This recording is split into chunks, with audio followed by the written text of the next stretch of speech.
नमस्कार बंधू भगिनींनो, आपल्या सगळ्यांचं सहर्ष स्वागत आहे स्वास्तिकम या माझ्या चॅनलवर। आज मी आपल्यासाठी तिरुमला तिरुपती श्री व्यंकटेश्वर बालाजीचे जीवनचरित्र व महात्म्य घेऊन आलेली आहे। तरी आपण सगळ्यांनी श्रवण करावं आणि आपल्याला जर माझे व्हिडिओ खरंच आवडत असतील तर आपण माझ्या चॅनलला सबस्क्राईब करा, माझ्या व्हिडिओला लाईक करा आणि कमेंटमध्ये गोविंद गोविंद लिहायला विसरू नका। नारद मुनीने पद्मावतीचे भविष्य सांगणे। आकाशराजाने पद्मावतीला लहानपणीच सगळी विद्या शिकवली। पद्मावती शुक्ल पक्षाच्या चंद्रासारखी दिवसेंदिवस तेजोमय सौंदर्य 14 वर्षाची झाली। पद्मावती मोठ्या लोकांशी विनम्रतेने आदरपूर्वक वर्तणूक करीत असे। पद्मावती प्रति शुक्रवारी गौरी देवीची पूजा करीत असे। एके दिवशी पद्मावती गौरी पूजा करून आपल्या सखीबरोबर अंतपुरात खेळत होती। त्या समयी नारद हरिनाम संकीर्तन करीत तेथे आले। नारद मुनीला पाहून पद्मावतीने साष्टांग प्रणाम करून त्याचा आदर सत्कार केला। नारद पद्मावतीच्या आदर सत्काराने संतुष्ट होऊन आशीर्वाद देऊन म्हणाले, कुमारी पद्मावती, तुझा हात दाखव, भविष्य सांगतो। असे नारदाचे वचन ऐकताच पद्मावती पहिल्या प्रथमच लाजली। नंतर नारद मुनीला तिने हात दाखविला। नारद मुनी पद्मावतीचा हात पाहून आश्चर्य प्रकट करीत, तुझ्या हातात पद्मध्वज आणि मत्स्यरेषा आहे। या रेषेहून असे सिद्ध होते की तुम्ही अवश्य श्री नारायणाची पत्नी व्हाल। पद्मरेषेपासून धन धान्य संपत्ती, ध्वज रेषेमुळे राणीचा योग आणि मत्स्यरेषेपासून सुखी जीवन प्राप्त होते। या सगळ्या रेषा सामान्य स्त्रीच्या हातात राहत नाही। तू फार भाग्यवान आहेस। अशा प्रकारे नारद मुनी पद्मावतीचे भविष्य सांगता झाला। नारद मुनींनी पद्मावतीला आशीर्वाद देऊन शीघ्र कल्याण प्राप्ती हो असे वरदान देऊन चालता झाला। व्यंकटजलावर पर्वतावर श्रीनिवास आई बकुला देवी बरोबर दिवस घालवू लागला। एके दिवशी श्रीनिवासाला शिकार खेळण्यास जावे लागले। श्रीनिवासाने बकुला देवी जवळ येऊन आपली इच्छा सांगता झाली। बकुला देवी श्रीनिवासाचे बोलणे ऐकून, हे मुला, तू फारच लहान आहेस, तू अजाण आहेस। अरण्यात भयंकर जंगल आहे, जनावरे राहतात। त्या क्रूर जनावराला पाहून मला भीतीच वाटते। तू ही इच्छा सोडून दे। बकुला देवीने किती समजावून सांगितले तरी श्रीनिवासाने ऐकले नाही।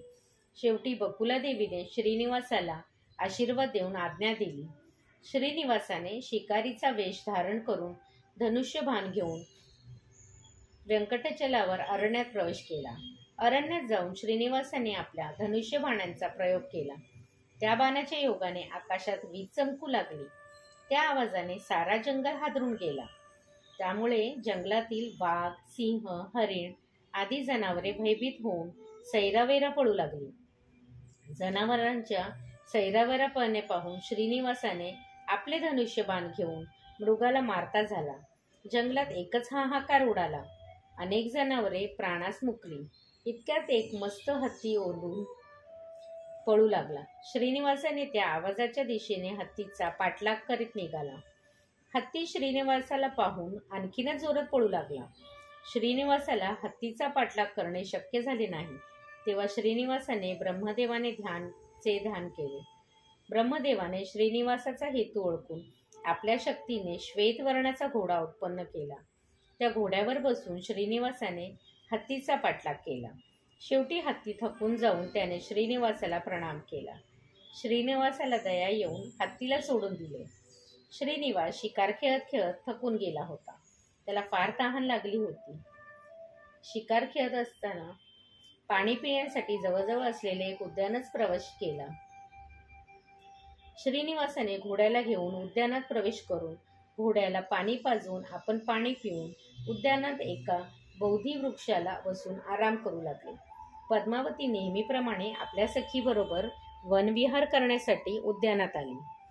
पद्मावतीने खेळत बागडत श्रीनिवास आराम करीत असलेल्या बोधी वृक्षाजवळ येऊन पोहोचली। श्रीनिवासाने पद्मावतीचे रूप सौंदर्याला पाहून मंत्रमुग्ध झाला। इतकी सुंदर कन्या कोणाची आहे? देवलोकातील अप्सरा तर नाही ना? देवलोकातील अप्सरा पण इतक्या सौंदर्य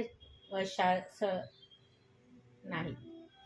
या कन्येशी कसेही करून विवाह करण्याची शपथ घेतली. पद्मावतीने पण हसत खेळत श्रीनिवासास पाहिले. त्याची विचारपूस करण्यास आपल्या सखीला पाठवून दिले. पद्मावतींचे बोलणे ऐकून श्रीनिवास आपल्याजवळ आलेला सखीला सांगू लागला, हे कन्या मी शेषाचल निवासी आहे. माझे नाव श्रीनिवास. मी इथे शिकार खेळण्यास येऊन थकून जाऊन इथे आरामासाठी बसलो आहे. असे सांगून पद्मावतीकडे पाहून म्हणाला, हे युवतींनो, तुम्ही कोण आहात? तुझ्या आई वडिलांचे नाव काय? तुझं नाव काय? श्रीनिवासाच्या या प्रश्नाला पाहून पद्मावती म्हणाली, आर्या, माझ्या आई वडिलांचे नाव धरणी देवी आणि आकाशराजा आहे. माझे नाव पद्मावती आहे. आपल्यासारख्या परमपुरुषास या उद्यानात यायला मनाई आहे. आपण येथून चालते व्हा. पद्मावतीचे असे बोलणे ऐकून श्रीनिवास पद्मावतीला म्हणाला, हे सुकुमारी, तुझ्या या रूप सौंदर्याला पाहून मी मोहित झालो. माझे मन तुझ्यावर वसले आहे. तुझ्याशिवाय मी जगत नाही. तुला सोडून जायला मन घेत नाही. तू माझ्याशी विवाह करशील का? श्रीनिवासाचे हे बोलणे ऐकून पद्मावती क्रोधाने म्हणाली, अरे मूर्खा, तू तर जंगलात शिकार करीत भटकणार आहेस. एका सामान्य शिकाऱ्याबरोबर मी विवाह करू? ही वार्ता माझ्या वडिलांना समजली तर तुला जिवंत सोडणार नाही. पद्मावतीचे बोलणे ऐकून श्रीनिवास म्हणाला, कुमारी, तुझे म्हणणे खरोखर आहे, परंतु प्रेमाला उच्चनीय असा भेदभाव नाही. तुझ्या माझ्या प्रेमाचा स्वीकार कर. मी तुझ्याशी विवाह करतो. श्रीनिवासाचे असे बोलणे ऐकून पद्मावती आणखीन जास्त क्रोधित झाली. आपल्या सखींना इशारा करून दगडाने मारण्यास सांगितले. दगडाने मारल्याने श्रीनिवासाला घोडा तेथेच पडला. श्रीनिवास पण जखमी होऊन पद्मावतीकडे पाहतच तेथून चालता झाला. श्रीनिवास जखमी होऊन आपल्या कटुराजवळ आला. श्रीनिवासाच्या अंगावर जखमी पाहून बकुलादेवी भयभीत झाली. श्रीनिवासाला विचारती झाली, हे मुला, ही जखम तुला कशामुळे झाली? मी तुला अगोदरच सांगितले होते की शिकार खेळवयास जाऊ नकोस. आता बघ तुझी कशी दुर्दशा झाली. बकुलादेवीच्या या दीनावस्थेला पाहून श्रीनिवास हसत म्हणाला, आई, ही जखम शिकार करताना झाली नाही. उद्यानवनात घडलेली घटना आईला सविस्तर सांगितली. श्रीनिवासाचे बोलणे ऐकून बकुलादेवी घाबरून म्हणाली, मुला, कुठे राजकुमारी आणि कुठे आपण?